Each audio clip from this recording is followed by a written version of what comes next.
माननीय मुख्यमंत्री श्री शिवराज सिंह चौहान जी, आपको मेरा नमस्ते। आपके द्वारा चलाई गई योजनाओं से जितनी भी बहनें हैं वो सभी बहुत खुश हैं। पर क्या आप जानते हैं कि आपकी इन्हीं योजनाओं के विपरीत आपकी योजना जो गेस्ट फैकल्टी है उसमें आपकी बहनें कितनी दुखी हैं। आज हमारे जो पति हैं डॉक्टर सुमित पासी, वो 10 महीने से फॉलन आउट हैं। क्या आप सोच सकते हैं कि एक तरफ आप अपनी बहनों को लाडली बहना योजना में 1000 रुपये प्रति माह दे रहे हैं ताकि वो अपना जीवन यापन कर सके, और इसके विपरीत आप गेस्ट फैकल्टी जैसी जो आपकी एक प्रणाली है उसमें आप अपने ही गेस्ट फैकल्टीज़ को फॉलन आउट बिना किसी जानकारी के कर देते हैं।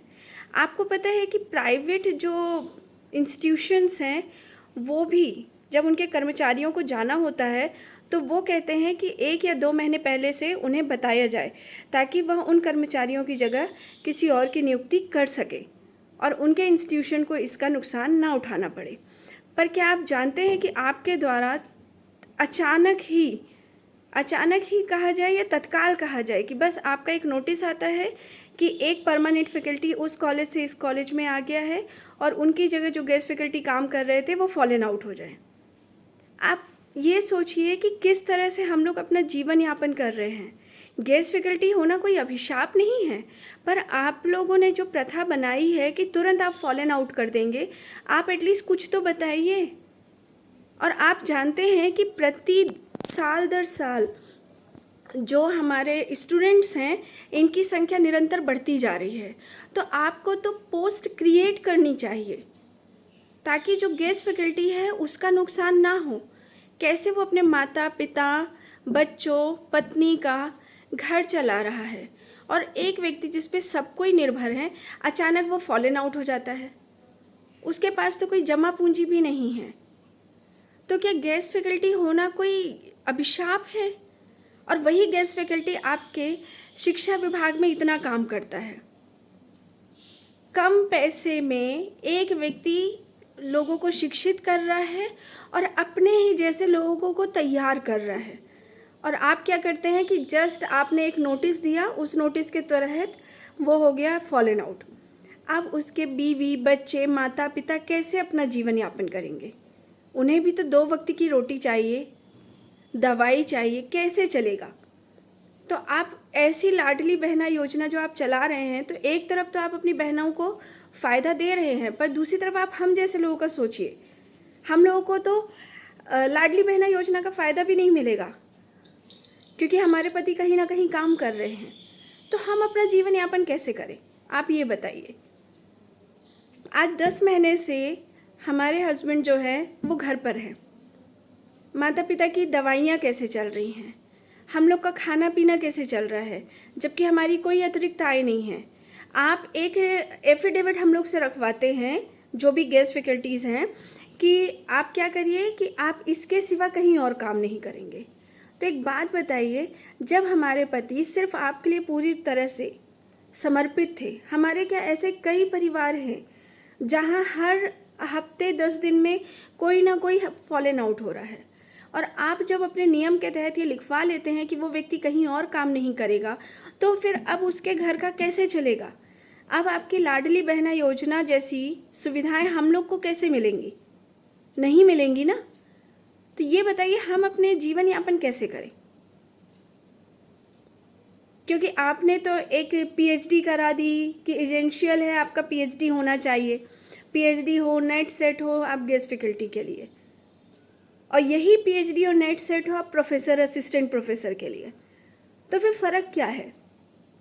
आपके ही नियम कानून हैं और आपकी ही सत्ता है, फिर भी आज व्यक्ति इतना पीएचडी जैसे क्वालिफिकेशन लेने के बाद भी आज घर में बैठा है और वो कोई दूसरा काम नहीं कर सकता है क्योंकि अपने जीवन के उसने 20 साल, 30 साल, 25 साल, 10 साल, 40 साल, आज रिटायरमेंट जैसी एज में आ गए हैं व्यक्ति, 60-60 साल हो गए गेस्ट फैकल्टी जॉब करते, और अचानक उन्हें पता चलता है कि वो फॉलन आउट हो गए, वो बाहर हो जाए।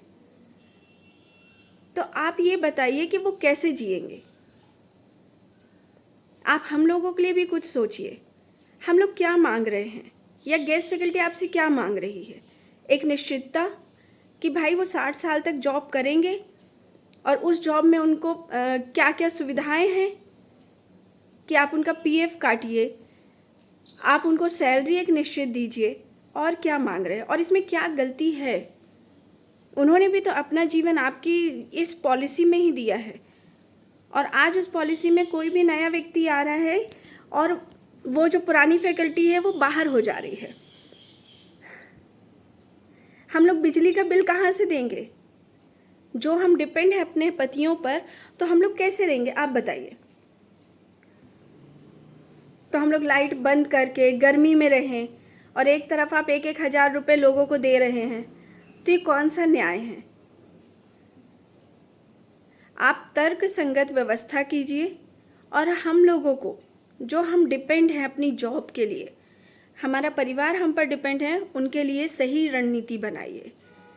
क्योंकि एक बात तो बिल्कुल सीधी और सच्ची है कि आप चाहें तो आप गेस्ट फैकल्टी को परमानेंट कर सकते हैं।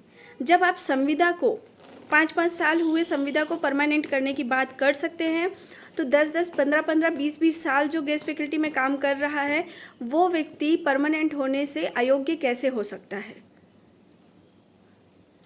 तो बस यही आपसे अनुरोध है कि जिस तरह से आप लाडली बहना योजना चला रहे हैं, लोगों को खुश कर रहे हैं 1,000 रुपये देकर, उनका परिवार सुखी कर रहे हैं, उनकी समस्याएं सॉल्व कर रहे हैं, उसी तरह से आप गेस्ट फैकल्टी के लिए भी सही निर्णय लीजिए।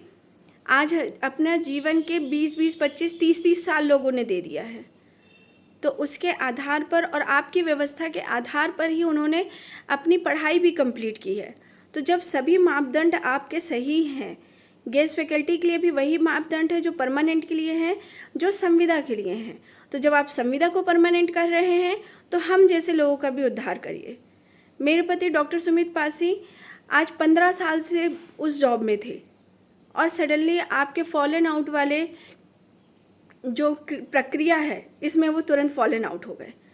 उस कॉलेज में भी एक ही पोस्ट थी, तो जब बच्चे बढ़ रहे हैं तो आप पोस्ट क्रिएट करिए। आप पोस्ट क्रिएट करेंगे तो आप परमानेंट भी कर सकते हैं, गेस्ट फैकल्टी भी रख सकते हैं। बस आपसे यही अनुरोध है कि आप गेस्ट फैकल्टी के साथ इतना अत्याचार मत करिए, क्योंकि हम सब उस पर डिपेंड है, पूरा परिवार उन पर डिपेंड है। और ऐसे ये तो हम सिर्फ एक बोल रहे हैं, ऐसे बहुत से परिवार हैं। तो कृपया हम लोगों का भी सोचिए और हम लोगों के लिए उचित नीति बनाइए। धन्यवाद।